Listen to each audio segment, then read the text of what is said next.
everyone, this is Warhawk Beyond 2040 and welcome to another edition of the Flash Season 9 review series. And today I'm going to be talking about Episode 7, Wildest Dreams, which I have just finished watching. And, oh boy, where do I start with this one? Where do I start? I'm just going to put it out there right now. I didn't enjoy this episode at all.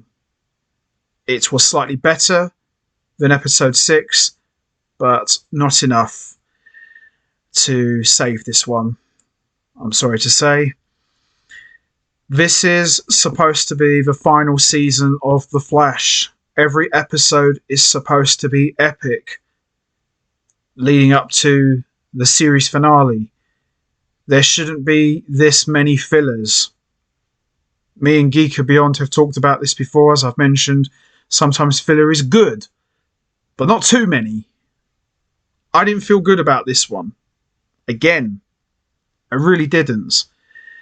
Episode 6 was terrible. I was praying and hoping episode 7 would be a big step up. Did we get that? No, we didn't. It was a huge step down.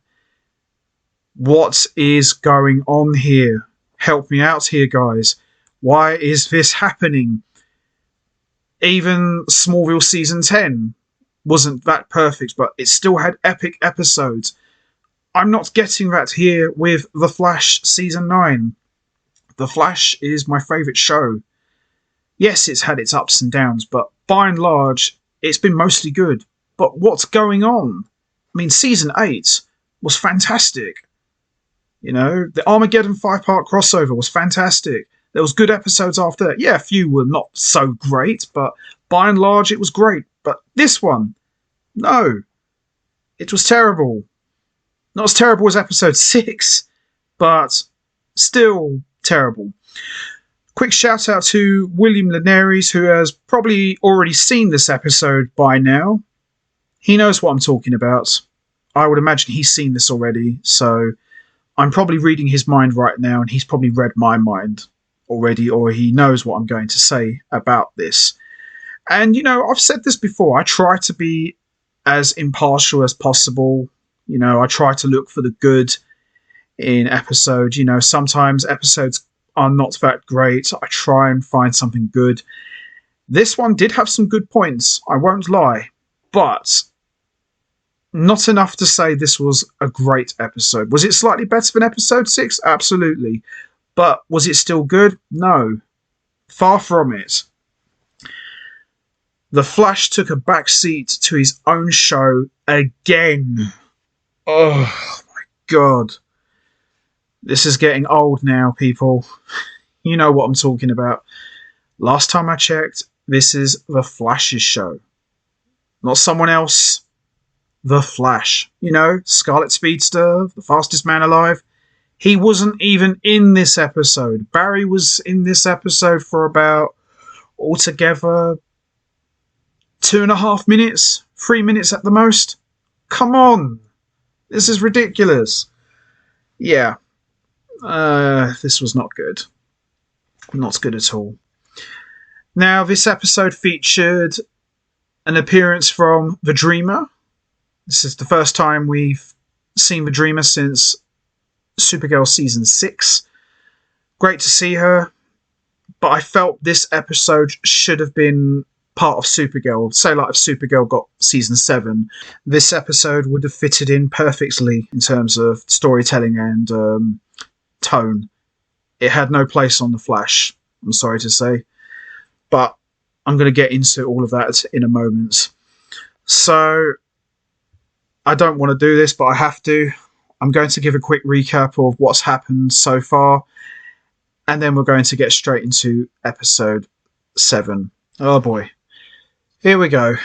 So, as we saw previously in episode 6, we saw the return of Rebecca Sharp, who many of you remember was originally the unluckiest person in the world, and suddenly became the luckiest person in the world, while everyone else was experiencing bad luck. We saw her get framed for attacking her fiancé, Dominic Stewart, And we saw Cecile and Allegra working together to try and prove her innocence.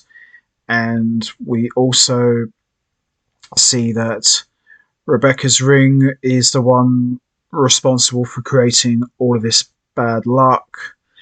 And we also saw Mark trying to convince Keown about her powers, trying to help her unlock the powers of Frost. And we also saw Dominic's brother, Tony, using Rebecca to basically give him all of the luck in the world to pay off his gambling debts. And we also saw Dominic awake from his coma. And we also saw Team Flash having a baby shower, and Chester reveals that Keone is not a human or a metahuman. So that's pretty much how we ended episode 6, which, may I remind everyone, didn't feature the Flash at all. So, yeah, the less said about that episode, the better. So, let's not waste any more time. Let's get straight into it. Let's talk about episode 7, Wildest Dreams.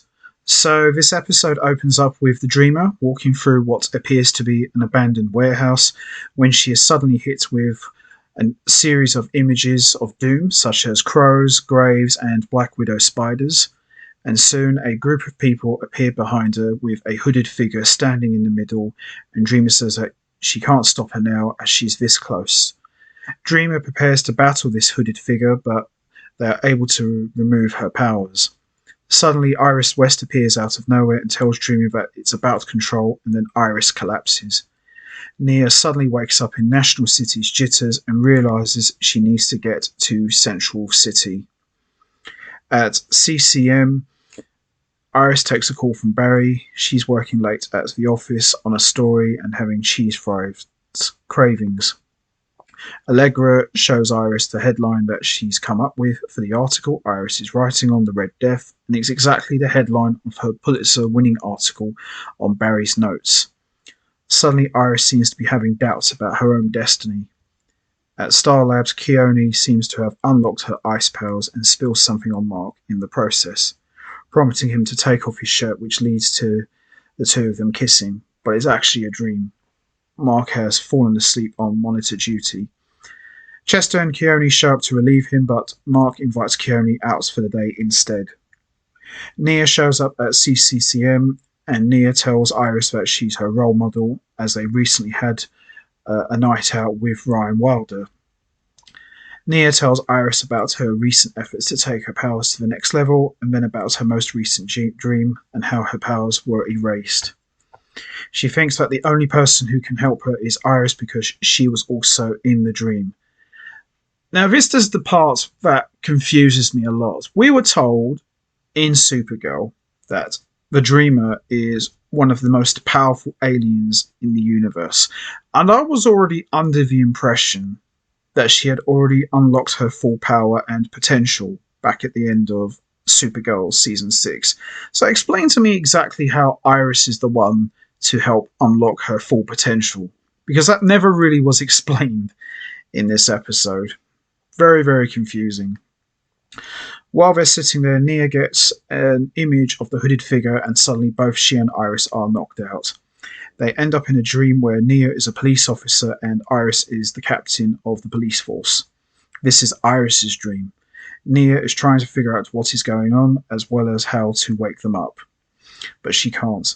Iris is very intrigued by this dream life, however, and wonders if this dream means she is destined to become a cop. Suddenly, a door appears, and Iris thinks it's a way out. Nia tells her that in her previous dream, Iris died, and explains about the hooded figure.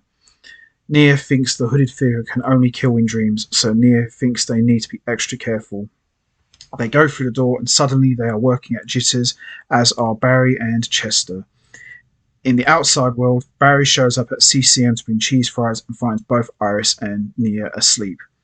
He takes them back to Star Labs. Now, this should have been the opportunity right there for the Flash to go into the dream and rescue both of them. That didn't happen either. What was the point in Barry showing up? Huge missed opportunity here. Huge missed opportunity. Everyone else in National City are off-world and can't help. Yeah. And things are getting worse. If they don't wake up soon, they will be in a permanent comatose state. In the dream, things start getting weird in the coffee shop, and Iris takes control of the situation and solves the issue. Nia suddenly starts feeling warm and tells Iris they need to go now. It turns out they are having something called angry sleep. Nia realizes they need to crack the code of whatever the problem Iris is dealing with in her real life to get out. Iris reveals that she misses being able to clock out at the end of the day. She misses having her freedom. Suddenly we come to the next scene, which is in the warehouse, which we saw at the beginning with Nia, and the two dreams are now starting to merge. They are now sharing a nightmare, and Nia tells they have to go on the run now. Things only get worse for them physically outside the world as their fevers keep rising, and even Chester and Allegra aren't sure they can solve this one. Nia and Iris are cornered by the hooded woman who attacks them. Nia stands up to the woman and says that she is the dreamer and she is in control and won't let her hurt them. Then a door opens and suddenly Nia and Iris are back in the CCM, but they are still dreaming. They observe Iris's employees talking about her Pulitzer win and they aren't happy for her. They think she's a fraud and only got in the position she's in because she's married to the Flash. Nia talks with Iris about the situation, and Iris tells her about her feelings that she hasn't earned things yet because everyone knows about the future. She feels like she's not making her own choices. Nia tells Iris that she is making her own choices because destiny is the culmination of a lifetime of choices, and this is a path that she did indeed create for herself. In the outside world, Mark takes Kearney to a bar, but it's pretty obvious it's not her vibe. Mark keeps trying to take Kearney on things that Frost would have wanted to do. He wants her to be more like Kearney, though he denies that. Karaoke starts and the crowd tries to get him to do it because they assume Kearney is Frost. She takes the mic and explains to everyone that Frost is dead and that Mark is the one who should be explaining everything. She points out that he never tried to get to know her and then walks away. In the real world, Cecile suddenly realises that someone else is there with them, but she doesn't know who. Cecile tells Barry that both Iris and Nia are going to be okay because she just felt a very powerful and kind presence in the form of a guardian angel. It's the hooded figure. In the dream, Nia and Iris find a door covered in spider webs. Nia explains that a spider bite killed her mother, and Iris tells her that maybe she's not supposed to regain her powers. Maybe she just needs to follow where things go, even if they are scary. Nia realises that she needs to give up control and has to go through the final door alone. Nia makes her way through to another door and ends up back in the warehouse that we saw at the start of the episode, this time in her full dreamer costume, and we see the hooded figure again. Nia tells the hooded figure that she's ready to give up control and accept whatever is coming next. The figure removes her hood and reveals herself to be the original dreamer, the ancient source of Narutorian dream energy. She gives Nia the power now, and they both embrace their paths, and both Nia and Iris wake up completely fine at Star Labs. The dream and the nightmare is officially over. Nia explains that the original dreamer is going to teach her how to use her powers beyond her wildest dreams. Cecile can feel the original dreamer, but only Nia can see her. Barry and Iris go home, and Iris goes ahead and publishes her Pulitzer story. We then see at the West family house, everyone has a big breakfast. Mark stops by to Kearney. He's still struggling with having lost Frost and apologises to Kearney, and she forgives him because she is his friend. He says he will miss her because he's decided to leave Central City because he has to go through this pain and grieve properly alone. He makes her the promise to keep exploring her powers. We see Kearney goes back inside and ends up freezing everything in sight because she's feeling sad, which leads to all of Team Flash gathered around her and giving her a group hug. And that's how we end episode 7. Yeah, as I said, I didn't like this episode that much. Wasn't as bad as episode 6, but it still wasn't that great. Great to see the Dreamer. I can't help but feel that if this episode had been featured in Supergirl, we wouldn't have a problem. Had a few issues with this episode. Too much of Iris, not much of the Flash, even though it's supposed to be the Flash's show. Flash taking a backseat to his own show yet again, getting very boring. You know, he barely was in this episode, 2.5 minutes 3 minutes at the most he was in this episode. Yeah, I didn't like this at all. Maybe not as much as episode 6, which was just terrible beyond words, but this episode was still not perfect. I'm hoping that episode 8 is going to be a lot better, and we're getting very close to the return of Stephen Amell as the Green Arrow. I know that's going to be good. Fingers crossed. And hopefully we'll get an appearance from Cobalt Blue, who, from my understanding, is supposed to be showing up in an episode quite soon. So we've only got 13 episodes to go. So, we're 7 episodes in. Let's hope they can turn this around, because so far I'm not impressed. So that's going to be it from me. I'm going to wrap this up now. What was your thoughts on episode 7? Did you enjoy it? What did you think of the Dreamer in this episode? Was it great to see her? Do you think this could have worked better in Supergirl's show instead of the Flash's? And also, what about Keone finally discovering her ice powers? Do you think it's possible she could become the new Frost? And also, what about Mark? Where do you think he will end up next? Do you think we'll see him again before the series ends? Or do you think this was the last time that we've seen Mark? You know what to do, guys. Hit the like button, hit the subscribe button, leave your thoughts and comments down below. And I will see all of you next time for another edition of the Flash Season 9 review series, where I am going to be talking about episode 8, which, fingers crossed, I'm really hoping it's going to be a lot better than this one. So we can only hope for the best. Shout out to William Linares. I hope this episode wasn't too much of a headache for you, and hope it wasn't too much of a chore for you as it was for me. So we can only hope. So until next time, take care everybody and stay safe, and once again, as always, much appreciated. Thanks for listening.